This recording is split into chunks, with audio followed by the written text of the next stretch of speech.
எங்களுடைய எல்லா காரியங்களையும் நாம் அல்லாஹ்விடத்தில் பெற்றுக்கொள்ளக்கூடியவர்களாக மாற வேண்டும் என்பதை அல்லாஹ் நமக்கு தொழுகையில் ஞாபகப்படுத்துகிறான்.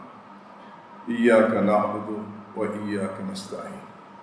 உன்னையே வணங்குகிறோம், உன்னிடத்திலே நாம் உதவி தேடுகிறோம். எந்த சந்தர்ப்பத்திலும் நீங்கள் உதவி தேடும் பொழுது அல்லாஹ்விடத்தில் உதவி தேடக்கூடிய அந்த பண்பை, அந்த தன்மையை எங்களோட வாழ்க்கையில் நாம் அடைய முயற்சி எடுக்கிறோம். ஸல்லல்லாஹு அலைஹி வஸல்லம் சஹாபாக்களுக்கு கொடுத்த ஆகப்பெரிய பயிற்சி இதுவாகத்தான் இருந்தது. அல்லாஹ் எனக்கும் உங்களுக்கும் எங்களுடைய எல்லா சந்தர்ப்பங்களிலும், தனிப்பட்ட வாழ்க்கையில், கூட்டு வாழ்க்கையில், கஷ்ட நஷ்டங்களில், சந்தோஷ துக்கத்தில், எல்லா நேரத்திலையும் சந்தோஷமாக இருக்கக்கூடிய சுக்ர், சோதனை வரக்கூடிய இடத்துல சபர், ரெண்டு கட்டத்திலையும் இய்யாக நஅபுது வ இய்யாக நஸ்தஈன், உன்னையே வணங்குகிறோம், உன்னிடத்திலே உதவி தேடுகிறோம் என்பது அல்லாஹ் தஆலா எந்த வகையில் மனிதனுக்கு உதவி செய்வான் என்று சொல்ல முடியாது. இமாம் ராஸி ரஹ்மத்துல்லாஹி அலைஹி அவர்கள் சூரத்துல் ஃபாத்திஹாவுடைய விளக்கத்தில் ஒரு சின்ன கதையை அவர்கள் சொல்கிறார்கள். ஒரு தேன் அது போகிறத ஒரு பெரிய மனிதர் காண்கிறார். அந்த தேன் எங்கே தான் போகுது என்று இவர் பின்னால் போய் பார்க்கும் பொழுது ஒரு நதி ஓரத்தில் அந்த தேன் போய் நிற்கிறது. ஒரு பெரிய தவளை வர அது மீது இந்த தேல் சவாராகுது. இது அப்படியே போய்கொண்டிருக்கும் பொழுது இவரும் ஒரு போட் ஒன்றை எடுத்துட்டு இது எங்கே தான் போகுது என்று இவர் பார்க்கறதுக்கு அதுக்கு பின்னுக்காக போகிறார். கரையோரத்துக்கு போன உடனே எப்படியோ அந்த தேல் கீழே குதிக்குது. இவரும் அதை தொடர்கிறார். ஒரு மனிதன் மரத்துக்கு கீழே உறங்கிக் கொண்டிருக்கிறார். அவரை ஒரு பாம்பு கொத்துறதுக்கு மிக அண்மையாக கொண்டிருக்கிறது. அந்த பாம்பை நேரடியாக போய் இந்த தேல் தாக்கி அதை தாக்கி விடுகிறது. அந்த பாம்பும் அப்புறமாகுது.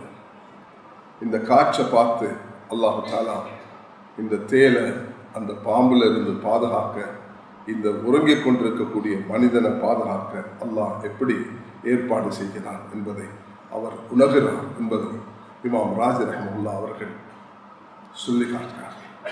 கண்ணியமானவர்களே, எங்களுக்கு என்ன நிலைமை வந்தாலும், என்ன சோதனை கஷ்டம் வந்தாலும் அல்லாஹ் அதற்குரிய ஏற்பாடுகளை செய்து வைத்திருக்கிறார். அல்லாஹ் சோதிக்கிறதும் அய்யூப் அலைஹிஸ்ஸலாத்தை சோதித்தது போல, இப்ராஹிம் அலைஹிஸ்ஸலாத்தை சோதித்தது போல, நூஹ் அலைஹிஸ்ஸலாத்தை சோதித்தது போல நல்லடியார்களுக்கு சோதனை வரும். பொறுமையுடன், துஆவுடன், அல்லாஹ்வுடைய நெருக்கத்துடன் நாங்கள் அணுக வேண்டும். அப்பொழுது நாம் அந்த இலக்கை அடைய முடியும். இன்று நான் இந்த குறுகிய நேர ஜும்மாவில் 3 விஷயங்களை உங்களுக்கு நான் எனக்கும் ஞாபகப்படுத்த விரும்புகிறேன். நாம் இருக்கக்கூடிய மாதம் ஷாபான், நாம் கடந்த மாதம் ரஜப், நாம் முன்னோக்கி இருக்கிற மாதம் ரமதான். நபி ஸல்லல்லாஹு அலைஹி வஸல்லம் அவர்கள் ரஜப் வருவதற்கு முன்பே அல்லாஹும்ம பாரிக் லனா ஃபி ரஜப் வ ஷாபான் பல்லிக்னா ரமதான் என்று துஆ கேட்டிருக்கிறார்கள். சஹாபாக்கள், தபஈன்கள் ரமதான 6 மாதத்துக்கு முன்பிலிருந்து எதிர்பார்ப்பார்கள். இன்று நாம் ஷாபானுடைய 9ஆம் பிறையில் இருக்கிறோம். வரக்கூடிய 28ஆம் திகதி ரமதானுக்கு பிறை பார்க்க இருக்கிறோம். கண்ணியமானவர்களே, கடந்த ரஜப் அது ஸல்லல்லாஹு அலைஹி வஸல்லம் அவர்களுடைய பல விஷயங்களை எங்களுக்கு ஞாபகப்படுத்துகிறது. நபி அவர்களுக்கு தன்னுடைய மகன் ருக்கையா உஸ்மான் ரலியல்லாஹு அவர்களுடன் அபிஷீனியாவுக்கு, ஹபஷாவுக்கு, இத்தோப்பியாவுக்கு ஹிஜ்ரத் செய்தது. மதீனா முனவ்வராவுக்கு இஸ்லாம் போவதற்கு முன்பு இத்தோப்பியாவுக்கு இஸ்லாம் போயிருக்கிறது. அந்த மக்கள் பிலால் ரலியல்லாஹு அவர்கள் நபி அவர்களை வளர்த்த பராமரித்த உம்மு ஐமன் ரலியல்லாஹு அன்ஹா போன்றவர்கள் அந்த பூமியை அவர்கள் அடைந்திருக்கிறார்கள். அந்த பூமியில தான் ஸல்லல்லாஹு அலைஹி வஸல்லம் அவர்களை ஹிஜ்ரத் செய்தார்கள். கிறிஸ்தவ மக்கள் அதிகமாக வசிக்கக்கூடிய நாடு. சமீபத்தில் நாம் அங்கே போன நேரத்தில் பார்த்தோம், அந்த கிறிஸ்தவ மக்கள் முஸ்லிம்களும் எவ்வளோ ஒரு அன்போடு வாழ்கிறார்கள். அல்லாஹ் தஆலா ஸல்லல்லாஹு அலைஹி வஸல்லம் அவர்களை அந்த ஹிஜ்ரத் என்று வரக்கூடிய நேரத்தில் அந்த ரஜபுடைய மாதத்தில் அதை செய்வித்தார்.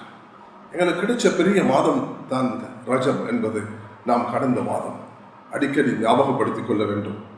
அதில் அல்லாஹ் தஆலா போன ரஜப்ல நான் விரிவாக இந்த மாதங்களை பற்றி ஒரு குத்பா ஓதி இருக்கிறேன். கட்டாயம் ஒவ்வொருவரும் சென்ற வருடம் ரஜப்ல நான் ஓதினதை நீங்கள் கேட்டீங்கன்னா உங்களுக்கு இந்த எல்லாம் இஸ்லாமிய கேலண்டரை புரிந்து கொள்ள முடியும். இஸ்ரா மேராஜ் இது ரெண்டையும் சுப்ஹானல்லதி அஸ்ரா பி அப்தி அல்லாஹ் தஆலா சொல்லக்கூடிய மா கதபல் ஃபுஆது மா ரஆ என்ற இந்த ரெண்டையும் அல்லாஹ் ரப்புல் இஸ்ஸத் ஸல்லல்லாஹு அலைஹி வஸல்லம் அவர்களுக்கு பைத்துல் மக்தஸ் ஹரம்ல இருந்து மக்கால இருந்து பைத்துல் மக்தஸுக்கு கொண்டு சென்று அங்கிருந்து நபிமார்களை தொல்விக்க வைத்து அல்லாஹ் அந்த மேராஜுடைய பயணத்தையும் அந்த ரஜபுடைய மாதத்தில் தான் அல்லாஹ் நசீபாக்கினான். ரெண்டு பெரும் இமாம்கள் உமர் இப்னு அப்துல் அசீஸ், இமாம் ஷாஃபிஈ ரஹ்மத்துல்லாஹ், ரெண்டு பேரும் ரஜபுடைய மாதத்தில் வஃபாத் ஆனார்கள். ஆக ரஜப் மிக சிறப்பான சங்கையான 4 மாதங்களில் உண்டு. அதில் நாங்கள் பரக்கத்துக்கு துவா செஞ்சு கொண்டிருக்கிறோம். அதை கடத்திட்டோம். இப்போ ஷாபானுக்கு வந்திருக்கிறோம். இந்த ஷாபானுடைய மாதமும் ஸல்லல்லாஹு அலைஹி வஸல்லம் அவர்களுடைய மிக பல சிறப்புகளை அல்லாஹ் தஆலா இந்த ஷாபானுடைய மாதத்தில் தந்திருக்கிறார். ஸல்லல்லாஹு அலைஹி வஸல்லம் எப்பொழுதும் இந்த ஷாபானுடைய மாதத்தில் அதிகமாக நோன்பு நோக்கக்கூடியவர்களாக இருந்திருக்கிறார்.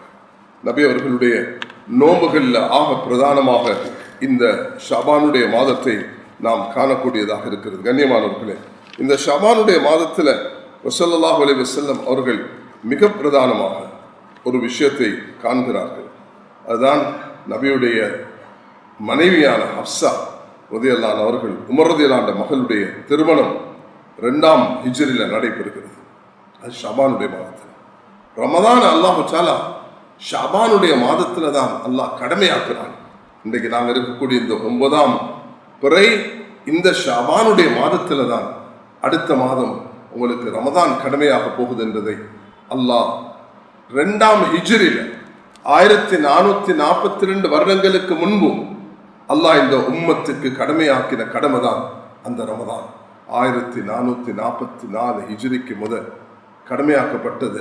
உலகளாவிய முஸ்லிம்கள் இன்று வரைக்கும் அந்த கடமையை சிறப்பாக செய்து வருகிறார்கள். அல்லாஹ் அக்பர். அதே நேரத்தில் நபி ஸல்லல்லாஹு அலைஹி வஸல்லம் அவர்களுடைய அன்பு மகள் உஸ்மான் ரலியல்லாஹு அன்ஹு அவர்களுடைய மனைவி ருக்கையா அவர்களை மணமுடித்து அவர்கள் வஃபாத்தானதுக்கு பிறகு ஹதரத் ஸல்லல்லாஹு அலைஹி வஸல்லம் தன்னுடைய மகள் உம்மு குல்தூமை ஹதரத் உஸ்மானுக்கு மணமுடித்து கொடுத்தார்கள். துன்னூரைன் என்று அழைக்கப்படுகிறார். அதுவும் இந்த ரஜபுடைய மாதத்தில் தான் இடம்பெற்றது.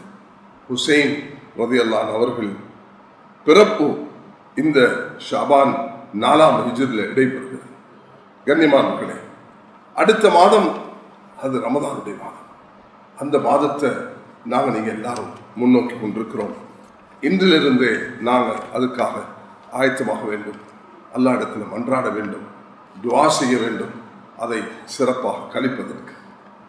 ரமதான் வரும் முன்பு குர்ஆனோடு சம்மந்தப்பட வேண்டும், திக்ரோடு சம்மந்தப்பட வேண்டும், இஸ்திக்ஃபாரோடு சம்மந்தப்பட வேண்டும், நல்லமல்களில் ஈடுபட வேண்டும், ஜகாத் கடமைகளை நிறைவேற்றுவதற்கு ஆயத்தமாக வேண்டும். தர்மம் அதை மனிதனுக்கு பல வகையான சோதனைகளில் இருந்து மனிதனை பாதுகாக்கும். ஆக இந்த 3 மாதங்களுடைய சிறப்பை நான் சுருக்கமாக முன்வைத்திருக்கிறேன். முதலாவது அல்லாஹ்விடத்தில் எல்லா கட்டத்திலையும் உதவி தேட வேண்டும். அதில் அல்லாஹ் தஆலா சூரத்துல் ஃபாத்திஹால சொல்கிறான், சிராத்தல் லதீன அன்அம்த அலைஹிம் கைரில் மக்தூபி அலைஹிம் வலத்தாலீன் என்று சொல்கிறான். கோபத்துக்கு ஆளானவர்கள் வழியிலும் அல்ல, நெறி தவறியோர்கள் வழியிலும் அல்ல, நீ எவர்களுக்கு அருள் புரிந்தாயோ அவர்களின் வழியில். அவர்கள் யார் என்று குர்ஆன் சொல்லும் பொழுது சூரத் நிசாவுடைய 69வது திருவசனம் சொல்கிறது, யார் அல்லாஹ் ரசூலுக்கு பின்பற்றினார்களோ அவர்கள் தான் அல்லாஹ்வுடைய அந்த பாக்கியத்தை பெற்றவர்கள், அல்லாஹ்வின் அருளை பெற்ற நபிமார்கள், இன்னும் உண்மையாளர்கள், சித்திகீன்கள், இன்னும் அல்லாஹ்வுடைய பாதையில் உயிரை தியாகம் செய்தவர்கள், சுஹதாக்கள், சாலிஹீன்கள். அவர்கள் சென்ற வழியில் நீங்கள் போக வேண்டும். இவர்கள் தாம் மிக அழகான தோழர்கள் ஆவார்கள் என்று குர்ஆன் இங்கு காட்டுகிறது. கண்ணியமானவர்களே, அன்அம்த அலைஹிம் கைரில் மக்தூபி அலைஹிம் வலத்தாலின் என்று சொல்லும் பொழுது எங்களோட உள்ளத்தில் நபிமார்கள், சித்திகீன்கள், சுஹதாக்கள், சாலிஹானவர்கள் அவர்களுடைய அந்த துஆவை கேட்கும் பொழுது தொழுகையில் இது எங்களோட உள்ளத்தில் வந்து கொண்டே இருக்க வேண்டும், அல்லாஹ்விடத்துல கேட்டுக்கொண்டே இருக்க வேண்டும். அல்லாஹ் நிச்சயமாக அந்த பாக்கியத்தை நசீபாக்குவான், அந்த பாக்கியத்தை தருவான். அல்லாஹ்விடத்துல கேட்கறதுல ஒரு நாளும் தவறு வந்து விட மாட்டாது. உடனே தருவான், தாமதிச்சு தருவான், அழுக வச்சு தருவான், கேட்டதுக்கு மாற்றமாக தருவான், கேட்டது ஆகிரத்தில் தருவான், உடனே தருவான். ஸல்லல்லாஹு அலைஹி வஸல்லம் எத்தனையோ விஷயத்தை நானும் நீங்களும் எவ்வளவு விடயங்களை உடனடியாக அடைந்திருக்கிறோம். உடனே கிடைக்கும், கொஞ்சம் தாமதமாக கிடைக்கும். ஹுதைபியாவோட உடன்படிக்கையை அல்லாஹ் தாமதிச்சு கொடுத்தான். பத்ருடைய யுத்தத்தை உடனடியாக அல்லாஹ் இறக்கி வைத்தான். அல்லாஹ் சுப்ஹானஹு வ தஆலா அழுக வைத்து தருவான். யாக்கூப் அலைஹிஸ்ஸலாம், யூசுப் அலைஹிஸ்ஸலாத்துடைய அந்த பிரிவில் அழுத கண்ணீர் கண்களையும் பறித்த அல்லாஹ் தஆலா கண்ணையும் கொடுத்து மகனையும் கொடுத்தான். கேட்டதுக்கு மாற்றமாக தருவான். மரியம் அலைஹிஸ்ஸலாத்துடைய தாய் கேட்டார்கள், எனக்கு ஒரு ஆண் குழந்தை வேணும் என்று. அல்லாஹ் பெண் குழந்தை கொடுத்தான். அதனால தர நாடக்கூடிய அல்லாஹ் நீ எனக்கு தரவில்லையே என்று சொல்லாத வரைக்கும் தந்து கொண்டே இருப்பான் என்பதுதான் அல்லாஹ்வுடைய அந்த உறுதியான நிலைப்பாடாக இருக்கிறது. ஆக கண்ணியமானவர்களை, முதலாவது அல்லாஹ் மீது நம்பிக்கை வைப்போம். இரண்டாவது, இந்த மாதங்களின் சிறப்புகளை தெரிஞ்சு கொள்வோம். ஷாபான் அதிகமான நோம்புடைய காலம். இந்த ஷாபான் 15க்கு பிறகு யாரும் நோம்பு வழக்கம் இல்லாதவர்கள் நோம்பு நோற்றுவது அது தவிர்த்து கொள்ள வேண்டும். யாருக்கு சுன்னத்தான நோம்புகள் எல்லா மாதங்களிலும் இருக்கிறதோ அல்லது ஃபர்தான கதாவுகள் இருக்கிறதோ ஆண் பெண்கள் அவர்கள் கட்டாயம் அதை நிவர்த்தி செய்ய கொள்ள வேண்டும். மூன்றாவது விஷயம், இரண்டாவது விஷயம் எல்லாம் சகோதரர்களே, இந்த விஷயத்தை நான் குறிப்பிட்டதோடு மூணாவது ஒரு முக்கியமான விஷயத்தை நான் இங்கு குறிப்பிட விரும்புகிறேன். ஸல்லல்லாஹு அலைஹி வஸல்லம் மதீனாக்கு வந்ததுக்கு பிறகு 4 வகையான முயற்சிகளை செய்திருக்கிறார்கள். முதலாவது ஸ்பிரிச்சுவல் டெவலப்மெண்ட், ஆன்மீக மேம்பாடு. ரெண்டாவது கல்வி மேம்பாடு, எக்கனாமிக்கல் டெவலப்மெண்ட். மூன்றாவது பொருளாதார மேம்பாடு, அது எக்கனாமிக்கல் டெவலப்மெண்ட். நாலாவது பொலிட்டிக்கல் டெவலப்மெண்ட், அரசியல் ரீதியான. ஸல்லல்லாஹு அலைஹி வஸல்லம் அவர்களுடைய அந்த மேம்பாட்டுக்கு முயற்சி எடுத்திருக்கிறார். ஆன்மீகம் என்று சொல்லக்கூடிய நேரத்தில் ஸல்லல்லாஹு அலைஹி வஸல்லம் அவர்கள் மிக அழகாக சஹாபாக்களை தயாரித்தார்கள். 3 விஷயத்துக்கு தயாரித்தார்கள். குர்ஆனோட அவர்களை அப்படி இணைத்து கொண்டார்கள். குர்ஆன் என்று சொன்னால் சஹாபாக்கள் தான், சஹாபாக்கள் என்றால் குர்ஆன் தான். ஆயிஷா ரலியல்லாஹு அன்ஹா அவர்கள் இடத்துல நபியுடைய அஹ்லாக்கை கேட்கும் பொழுது ஹுலுக்குல் குர்ஆன் என்று சொன்னார்கள். குர்ஆன் தான் அவர்களுடைய அஹ்லாக். சஹாபாக்கள் எங்கும் போகும் பொழுது கூனு மிஸ்லனா, எங்களை போல ஆகுங்க என்று சொல்லுவார்கள். அதனால எப்பொழுதுமே நாங்க ஆத்மீக ரீதியில 3 விஷயங்கள் வந்துட்டா ஆத்மீக வளர்ச்சி ஏற்படும். மேலான சகோதரர்கள், ஒன்று குர்ஆனை ஓதக்கூடிய, குர்ஆனை சரியாக தெரியக்கூடிய, குர்ஆனை மக்களுக்கு முன்வைக்கக்கூடிய. நான் டிசம்பர் மாசத்துல நடந்த அந்த ஹுத்பால உங்களுக்கு முன்வைத்தேன், ஒவ்வொருவரும் இந்த அமானிதத்தை நிறைவேற்ற வேண்டும். சூரத்துல் அஸ்ரை ஒவ்வொருவரும் தன்னுடைய கடுமையாக நினைத்து உம்மத்துடைய ஒவ்வொரு நபரும் இதை இந்த அமானிதத்தை நிறைவேற்ற முன்வர வேண்டும். யத்லு அலைஹிம் ஆயாத்தி வ யுஸக்கிஹிம். சஹாபாக்களை ஆத்மீக ரீதியில வளர்ச்சி செய்யும் பொழுது அவர்களுக்கு ஸல்லல்லாஹு அலைஹி வஸல்லம் ஆன்மீக அந்த பயிற்சி கொடுக்கும் பொழுது அவர்களுக்கு கொடுத்தது இரண்டாவது உள்ள தூய்மை, உள்ளத்தை தூயப்படுத்திக் கொள்ளணும். எப்பொழுதுமே கஃபடம், நயவஞ்சகம், குரோதம், வைராக்கியம். இந்த மாதத்துல யாரும் வைராக்கியம் இல்லாம இருப்பார்களோ, யார் மற்றவர்கள் மீது அந்த குரோதம் இல்லாமல் இருப்பார்களோ அவர்களை தான் அல்லாஹ் மன்னிப்பான், இல்லைன்னா வேற யாரையும் மன்னிக்க மாட்டான் என்பதாக வந்திருக்கிறது. அதனால இந்த ஷாபானுடைய மாதத்தை நோம்பு நோட்டு அதில் பிறை 15 அல்லாஹ் இடத்துல மன்றாடி அந்த சுன்னத்தான அமல்களை செய்து அல்லாஹ் இடத்துல நாங்கள் நெருங்க முயற்சி எடுக்க வேண்டும். இரண்டாவது மேலான சகோதரர்களை பெரியார்களே, ஸல்லல்லாஹு அலைஹி வஸல்லம் எப்படி அல்லாஹ்வுடைய ஒவ்வொரு சஹாபியையும் சூரத்துல் அஸ்ருடைய தூதை கொடுக்கக்கூடியவர்களாக மாற்றினார்களோ அதே போல அவர்களுடைய உள்ள தூய்மையின் பக்கம் கவனம் செலுத்தினார்கள். மூன்றாவது ஸல்லல்லாஹு அலைஹி வஸல்லம் அவர்களுடைய மிக பிரதானமான ஒரு விஷயமாக இருந்தது தலீம், மக்களுக்கு மார்க்கத்தை கற்றுக் கொடுப்பது. நோம்பு நோட்பது எப்படி, நோம்புடைய கதாவை செய்வது எப்படி, பெண்களுடைய விடயத்தில் நோன்பு எப்படி செய்து கொள்ள வேண்டும், சிறார்கள் எப்படி நடந்து கொள்ள வேண்டும், பிரயாணமுடைய சட்டங்கள் என்ன, மார்க்க ரீதியாக இந்த விஷயங்கள்ல நாம் கவனம் செலுத்துவது மிக முக்கியமாக இருக்கும். சஹாபாக்கள் எப்பொழுதும் தனக்கு தேவையான மார்க்கத்தை மிக தெளிவாக பெற்றுக்கொள்ளக்கூடியவர்கள் தான். ஆக ஸ்பிரிச்சுவல் ஆத்மீக ரீதியில அல்லாஹ்வோட தொடர்பு படுத்துறது, தக்வாவை உள்ளட்சத்தை ஏற்படுத்துவது, அல்லாஹ் விரும்பக்கூடிய தன்மைகளை தன்னுடைய வாழ்க்கையில கொண்டு வர முயற்சி எடுப்பது நபி ஸல்லல்லாஹு அலைஹி வஸல்லம் செய்த ஆக முக்கியமான ஒரு பண்பாக இருக்கிறது. இரண்டாவது, கல்வி ரீதியாக சஹாபாக்களை முன்னேற்றினார்கள். பத்ருடைய யுத்தத்தில் பிடிப்பட்ட அந்த கைதிகளை வச்சு மதீனால அவர்கள் சிறார்களுக்கு தேவையானவர்களுக்கு நபி அவர்கள் மார்க்க தீனுடைய உலக தேவையான அந்த விஷயங்களை கற்பித்துக் கொடுக்க வழி செய்தார்கள். கண்ணியமானவர்களே, அதே நேரத்தில் பொருளாதார ரீதியான வளர்ச்சிக்கு இஸ்லாம் மிக சிறப்பான அடிப்படைகளை காற்றிருக்கிறது. அதை ஸல்லல்லாஹு அலைஹி வஸல்லம் பெரியவர்கள், சிறியவர்கள், ஆண்கள், பெண்கள், படித்தவர்கள் என்று இந்த விஷயத்துல நபி அவர்கள் முக்கியத்துவம் கொடுத்து இதை வழிநடத்தியிருக்கிறார்கள். அதை கொண்டு ஒரு சிறந்த சமூகத்தை நபி அவர்கள் விட்டுவிட்டு சென்றார்கள். உலகமே இஸ்லாத்துக்கு வந்தாலும் உமர் வரமாட்டார், கத்தாவுடைய கழுதை இஸ்லாத்துக்கு வந்தாலும் உமர் வரமாட்டார் என்று சொன்ன அந்த உமரை அல்லாஹ் தஆலா எப்படிப்பட்ட ஒரு ஆட்சியாளராக மாற்றினார் என்று சொன்னால் நபி அவர்கள் சொன்னார்கள், உமர் நீ ஒரு பாதையில போகும் பொழுது ஷைத்தான் வேறொரு பாதையில் போகிறான் என்று சொன்னார்கள். உஹது மலையின் மீது நபி அவர்கள் தன்னுடைய காலை அடித்து சொன்னார்கள், உன் மீது இந்த அபூபக்கரும் அதே நேரத்தில் இந்த உமரும் இந்த ஷஹீதாக கூடியவர்களும் இருக்கிறார்கள் என்று உஸ்மானையும் நபி அவர்கள் சுட்டி காட்டினார்கள். அதனால் அவர்களுக்கு கொடுத்த அந்த ஆட்சியுடைய ஆளுமை, திறமை, பணிவும் அஹ்லாக்கும் விட்டு கொடுப்போம் காண வக்காஃபன் இந்த கிதாபில்லா, அல்லாஹ்வுடைய குர்ஆன் முன்னிலையில் அவர்கள் சிலையை போல நின்று விடுவார்கள் என்பதாக வந்திருக்கிறது. கனிமான சகோதரர்களே, பெரியார்களே, எப்படி ஆத்மீக வளர்ச்சியில கவனம் செலுத்தினார்களோ கல்வி ரீதியாக சஹாபாக்களை முஆஸ் இப்னு ஜபல் ரலியல்லாஹு அன்ஹு, சுப்ஹானல்லாஹ், அபூ ஹுரைரா ரலியல்லாஹு அன்ஹு அவர்கள், அப்துல்லா இப்னு மஸ்ஊத் ரலியல்லாஹு அன்ஹு அவர்கள், அபூ மூஸா அஷ்அரி ரலியல்லாஹு அன்ஹு அவர்கள், இவர்கள் ஸல்லல்லாஹு அலைஹி வஸல்லம் கல்வி ரீதியாக தயாரித்தார்கள். அதே நேரத்தில் நபி அவர்கள் பொருளாதார ரீதியாகவும் அவர்களை வழிநடத்தினார்கள். பொருளாதாரம் எப்படி மேம்படுத்த வேண்டும், மன் ரஷனா ஃபலைஸ மின்னா வயலில் முத்தஃபிஃபீன், யார் மோசடி செய்கிறார்களோ அவர்களுக்கு வயல் என்ற நரகம் என்று சொன்னார்கள். மோசடி செய்யக்கூடியவர்கள் என்னுடைய உம்மத்தை சார்ந்தவர்கள் அல்ல என்று சொன்னார்கள். யார் நேர்மையாக வியாபாரம் செய்வார்களோ நபிமார்கள் சித்தீக்கீன்களுடன் எழுப்பாட்டப்படுவார்கள், அவர்களுக்கு அரிசியுடைய நிழல் கிடைக்கும் என்று சொன்னார்கள். உண்மை பேச வேண்டும், நேர்மையாக இருக்க வேண்டும்.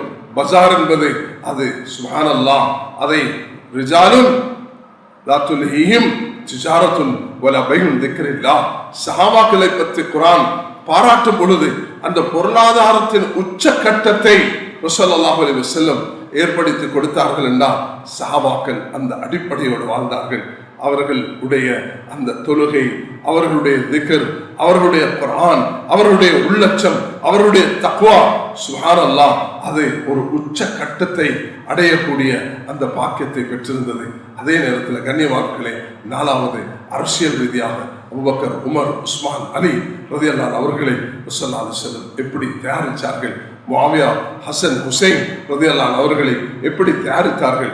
2.5 வருஷம் அபூபக்கர் ரலியல்லாஹு அன்ஹு அந்த ஹிலாஃபத், சுப்ஹானல்லாஹ், நபி அவர்கள் மௌத்தாகின 2.5 வருஷத்துல அபூபக்கர் ரலியல்லாஹு அன்ஹு அவர்கள் மௌத்தாகிறார்கள். 61 வயசுல பொறுப்பெடுத்த அபூபக்கர் ரலியல்லாஹு அன்ஹு அவர்கள் 63ல வஃபாத்தாகிறார்கள். 53ல பொறுப்பெடுத்த ஹஜ்ரத் உமர் ரலியல்லாஹு அன்ஹு அவர்கள் 63ல வஃபாத்தாகிறார்கள். 10 வருடம் ஹிலாஃபத்தை சுப்ஹான் அல்லாஹ் அல்லாஹ் எப்படிப்பட்ட ஹிலாஃபத்தாக மாற்றினான் என்றால் உலகத்தில் ஏராளமான நாடுகளுடைய சட்டத்தை உமர் ரலியல்லாஹு அன்ஹுடைய அந்த சட்டமாக அந்த ஹிலாஃபத்துடைய சட்டமாக மாற்றிருக்கிறார்கள். 3வது உஸ்மான் ரலியல்லாஹு அன்ஹு அவர்கள் நபியுடைய மருமகன் 12 வருஷம் ஆட்சி செய்தார்கள். அந்த 12 வருட ஆட்சியில அல்லாஹ் ரப்பல் இஸ்ஸத் ஒரு உலகத்துடைய நாலாபுரத்திலையும் மக்களுக்கு போகக்கூடிய பாக்கியத்தை ஆப்பிரிக்காவுடைய அந்த தொங்கல்ல போய் அங்க தூனுசுக்கும் அந்த அங்க பகுதிகளுக்கும் சஹாபாக்கள் போனார்கள். மகரிபுக்கும் தூனுசுக்கும் அங்க போய் கடல்ல போய் அட்லாண்டிக் ஓஷன்ல போய் சொன்னார்கள், இதுக்கு அங்கே பூமி இருக்கும் என்றால் அங்கேயும் இந்த தூதை எடுத்துக்கொண்டு போவோம் என்று சொன்னார்கள். உஸ்மான் ரலியல்லாஹு அன்ஹு காலத்துல தான் குர்ஆன் பிரதிகள் தயாரிக்கப்பட்டு ஒரு அழகான ஒரு உலகத்துடைய ஆட்சியை உருவாக்கினார்கள்.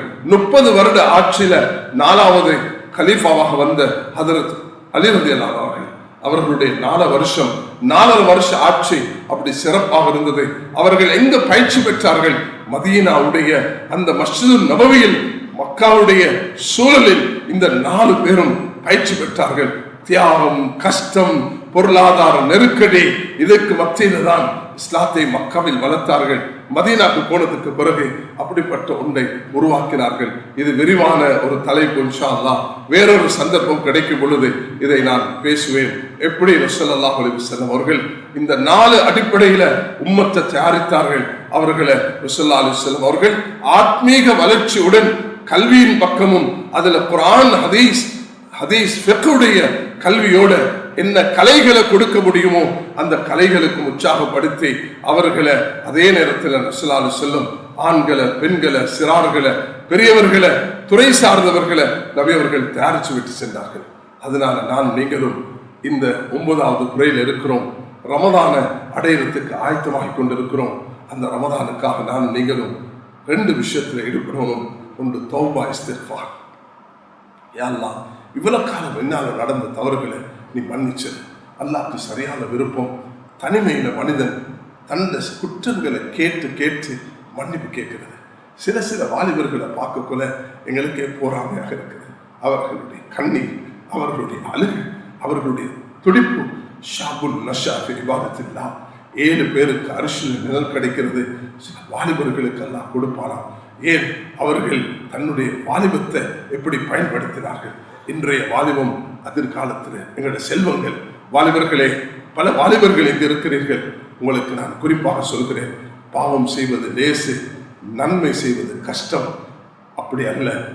பாவம் செய்வது கஷ்டம், நன்மை செய்வது லேசாக எங்களுக்கு மாறுவதாக இருந்தால் எங்களுடைய ஒவ்வொரு பாவம் நடந்தாலும் உடனடியாக அல்லாஹ் இடத்துல ஒன்றும் சொல்லலாட்டியும் அஸ்தக்ஃபிருல்லாஹ் அஸ்தக்ஃபிருல்லாஹ், நான் செஞ்ச விபச்சாரம், நான் குடிச்ச குடி, நான் செய்த சூது, நான் ஈடுபட்ட மது, நான் ஈடுபட்ட இந்த WWW என்று சொல்லக்கூடிய உமன், வைன், வெல்த், தவறாக சம்பாதிச்ச பணம் எல்லாத்தையும் விட்டு தௌபா செய்கிறேன் என்று சொல்லக்கூடிய நேரத்தில் அந்த காலத்தில் உள்ள வாலிபர்களுக்கு அல்லாஹ் கொடுத்த பாக்கியத்தை உங்களுக்கும் நசீவாக்குவார். அல்லாஹ் இடத்துல எவ்வளவு பாவத்தை செஞ்சு கொண்டு போனாலும் அல்லாஹ் இடத்துல மன்றாட போல பாவத்துக்கு மன்னிப்பு தர காத்து கொண்டிருக்கிறான். இதுக்கு பிறகு செய்ய மாட்டேன், என்னால யாரும் நோவிக்கப்பட்டிருந்தால் அவர்களிடத்துல மன்னிப்பு கேட்டுக் கொள்கிறேன் என்பதை உறுதிப்படுத்தி கொண்டு நாம் இதில் இறங்கும் பொழுது அல்லாஹ் சுப்ஹானஹு வ தஆலா எதிர்காலத்தை சிறப்பாக்குகிறார். அப்துல்லா இப்னு முபாரக்கை நான் அடிக்கடி ஞாபகப்படுத்துவதுண்டு. அவர்கள் கிட்டாரோட, மியூசிக்கோட சுத்தி கொண்டு குடியில ஈடுபட்டவர்கள் தான். அல்லாஹு அக்பர். அலம் யஅனில் லதீன ஆமனு அன் தக்ஷா குலூபுஹும் லிதிக்ரில்லாஹ், ஈமான் கொண்டவர்களுக்கு இன்னும் அல்லாஹ்வை அஞ்சும் நேரம் வரவில்லையா என்று இந்த ஆயத்து வந்தோன்ன ஆனல் வக்த், அந்த நேரம் வந்துவிட்டது என்று தௌபா செய்தார்கள். அல்லாஹ் தஆலாக்கு விருப்பமானது தௌபா செய்யறது கொண்டு, இஸ்திக்ஃபார் செய்யறது கொண்டு அல்லாஹ் பொருளாதார கஷ்டங்களை போக்கி விடுவான், நெருக்கடியை நீக்கி விடுவான். மல் லஸிமல் இஸ்திக்ஃபார ஜஅலல்லாஹு லஹு மின் குல்லி ஹம்மின் ஃபரஜா மின் குல்லி தீகின் மக்ரஜா யர்ஸுகு மின் ஹைஸு லா யஹ்தஸிப். கஷ்டத்திலிருந்து வெளியாகிறதுக்கும், கவலையிலிருந்து நீங்குவதற்கும், அறியாத புறத்திலிருந்து உணவை தருவதற்கும் வழிய வைத்திருக்கிறான். அஸ்தக்ஃபிருல்லாஹ். இதனால் தான் தொழுகைக்கு பிறகு இதை சொல்ல வேண்டும் என்று ஸல்லல்லாஹு அலைஹி வஸல்லம் இந்த சுன்னத்தை நடைமுறைப்படுத்தி தந்திருக்கிறார்கள். கண்ணியமானவர்களே, இந்த சில விஷயங்களை நான் முன்வைத்திருக்கிறேன். முதலாவது, அல்லாஹ் இடத்துல இய்யாக நஅபுது வ இய்யாக நஸ்தஈன் என்று கேட்போம். கடந்த மாதம் அது ரஜப் இருக்கும் மாதம், ஷாபான் வரக்கூடிய மாதம், ரமதான். அல்லாஹ் இந்த ரஜபை எமக்கு பரக்கத்தாக்கியது போல ஷாபானையும் பரக்கத் என்று சொல்லும் பொழுது அதுல பொருளாதார நிம்மதி, சந்தோஷம், கவலை நீங்கி இல்லற வாழ்க்கையில சந்தோஷம், எல்லா பரக்கத்துகளும் வருவதற்கு திருமணம் முடிச்ச ஆண் பெண்ணுக்கு நபி அவர்கள் கொடுத்த துவா, பாரக்கல்லாஹு லக, உனக்கு பரக்கத் என்று சொன்னா அது ஜம்ஸம் போல, ஜம்ஸமுடைய தண்ணீர்ல அல்லாஹ் பரக்கத்தை வச்சிருக்கிறது போல, காபத்துல்லாஹ் இன்ன அவ்வல பைத்தின் முதலின் நாஸி லல்லதி பிபக்கத முபாரக்கன் வஹுதல் லில் ஆலமீன், அந்த பரக்கத்தை காபத்துல்லாஹ்ல வச்சிருக்கிறது போல உன் வாழ்க்கைக்கும் அல்லாஹ் பரக்கத்தை தருவான். இந்த ஷாபானையும் வரக்கூடிய ரமதானையும் எல்லாம் பரக்கத்தாக ஆக்கி தருவாயாக என்று கேட்கிறதோட எங்களோட எதிர்காலத்துல இந்த 4 விஷயங்கள்ல கவனம் செலுத்தி ஆத்மீக பயிற்சியோட, பொருளாதார வளர்ச்சியோட, எங்களுடைய எல்லா விஷயங்களையும் கல்வியுடைய வளர்ச்சி, ஒவ்வொரு மஸ்ஜிதும் இதை சுமக்க வேண்டும். ஹிதுமத் என்று சொல்லும் பொழுதே அந்த ஹிதுமத்துல இந்த 3 பகுதிகளும் அங்கு வர வேண்டும். கல்வியுடைய வளர்ச்சி என்ன, மக்தபுகள், குர்ஆன்கள், எங்களுடைய துறை சார்ந்தவர்கள் எப்படி மஸ்ஜிதுகள் உருவாக்குறது, அதே நேரத்தில் நாங்க எப்படி எங்களுடைய எதிர்கால சந்ததிகளை தயாரிக்கிறது என்பதை அரசியல்ல வரக்கூடியவர்களும் தயாரிக்கப்பட வேண்டும். அபூபக்கர், உமர், உஸ்மான், அலி, சயீத் தல்லா போன்றவர்கள், ஹஜ்ரத் உஸ்மான் அலி போன்றவர்கள் தயாரிக்கப்பட வேண்டும். அது ஈமானோட தக்வாவோட வர வேண்டும். இறுதியாக இஸ்திக்ஃபாரை ஞாபகப்படுத்தினேன். 2 விஷயம் ரமதான் வரும்போது ஞாபகத்தில் வச்சுக்கோங்க. மன் ஸாம ரமதான ஈமானன் வஹ்திஸாபன் குஃபிர லஹு மா தகத்தம மின் தம்பி, யார் ரமதானை விசுவாசத்துடனும் நம்பிக்கையுடனும் ஈமானுடனும் மஸ்ஜிதுகளில் இருந்து ஈமானுடைய பயிற்சியுடனும் யாரை ஈமான வளர்த்து கொண்டு நன்மையை நாடியவர்களாக சிறப்புகளை கேட்டு கேட்டு இப்ப இருந்தே ரமதானுடைய சிறப்புகளை வாசிக்க ஆரம்பிங்க, சிறப்புகளை கேட்க ஆரம்பிங்க, ரமதானுக்கு ஆயத்தமாகுங்க. மஸ்ஜிதுகள்ல ரமதானுடைய சிறப்பு வாசிக்கப்படும் பொழுதே அப்பொழுதுதான் உணர்வுபூர்வமான சிறு குழந்தைகளை கூட தாய்மார்கள் அதுக்கு ஆயத்தமாகுவார்கள். தஹஜ்ஜுத் இப்ப மாஷா அல்லாஹ் 4:45 எழுப்பிட்டீங்கன்னா 8 மணிக்கே இஷா முடிஞ்சிருது, நீண்ட இரவு இருக்கிறது. இந்த நல்ல சந்தர்ப்பத்தை பயன்படுத்தி 4:45 எழும்பி அல்லாஹ்விடத்துல ஒவ்வொரு இரவும் இறங்கி வருகிறான் ரப். அந்த கேட்கிறான், பாவ மன்னிக்கு கோரக்கூடியவர்கள் இருக்கிறீங்களா, உங்களோட பாவத்தை மன்னிக்கிறேன். ஹல்மின் சாஹிரின் கேட்கிறீங்களா, எனக்கிட்ட தருகிறேன். இய்யாக நஅபுது வ இய்யாக நஸ்தஈன் என்று சொல்றது போல என்னட்ட கேளுங்க. உங்களோட சிறப்பு உடைய மாறு அந்து போனாலும் என்னிடத்துல கேளுங்க, நான் தருகிறேன் சொல்லுங்க. அல்லாஹ் தஆலா உதுஊனி அஸ்தஜிப் லக்கும், என்னிடத்துல கேளுங்க நான் தருகிறேன். அல்லாஹ் மிக நெருக்கமாக இருக்கிறான். அல்லாஹ் எனக்கும் உங்களுக்கும் இந்த ஷாபானை பரக்கத்தாக்கி வரக்கூடிய ரமதானை சிறப்பாக்கி இந்த கடமைகளை நிறைவேற்றக்கூடிய பாக்கியத்தை அல்லாஹ் நம் அனைவர்களுக்கும் தந்தருவானாக. யா அல்லாஹ், உன்னிடமே உதவி தேடி உதவி பெற்றுக் கொள்ளக்கூடிய நல்லடியார்கள் கூட்டத்தில் எங்களை ஆக்கருவாயாக. யா அல்லாஹ், நாம் எப்பொழுதும் சாலிஹான சித்தீகீன்கள், ஷுஹதாக்கள், சாலிஹீன்கள், அவர்கள் நபிமார்களுடைய அந்த கூட்டத்தில் எங்களை ஆக்கி வைப்பாயாக. எங்கட பொருளாதாரம், எங்கட கல்வி அனைத்தும் நபிமார்கள், சஹாபாக்கள் காட்டி தந்த அந்த முறையிலே நமக்கு நடத்துவாயாக. எங்கட நாடையும் உலக நாடுகளையும், Palestine, Syria, Kashmir, India, Pakistan, உலக நாடுகள் எல்லோத்தையும் ஒரு முன்மாதிரியான சிறப்பான நாடுகளை ஆக்கி மக்கா மதீனாவை பாதுகாக்கக்கூடிய அதே நேரத்தில் பைத்துல் மக்தஸில் போய் தொழக்கூடிய பாக்கியத்தை யா அல்லாஹ் தருவாயாக. இந்த தொடரான இந்த முயற்சியை யா அல்லாஹ் பலஸ்தீன் மக்களுக்கு ஒரு சுதந்திரமான நாடை உருவாக்கக்கூடிய பாக்கியத்தை உலகத்தில் வாழக்கூடிய முஸ்லிம்கள் அனைவர்களுடைய ஒத்துழைப்புடன் யா அல்லாஹ் அதை ஆக்கி தருவாயாக. யா அல்லாஹ், வரக்கூடிய ரமதானை சிறப்பான ரமதானாக, பாவத்திலிருந்து தூய்மையான ரமதானாக, குர்ஆன் ஓதக்கூடிய ரமதானாக, தர்மத்துடைய ரமதானாக, உன்னுடைய நெருக்கத்தை பெற்ற ரமதானாக ஆக்கி தருவாயாக. வாஹிர் தாவா அல்ஹம்துலில்லாஹ்.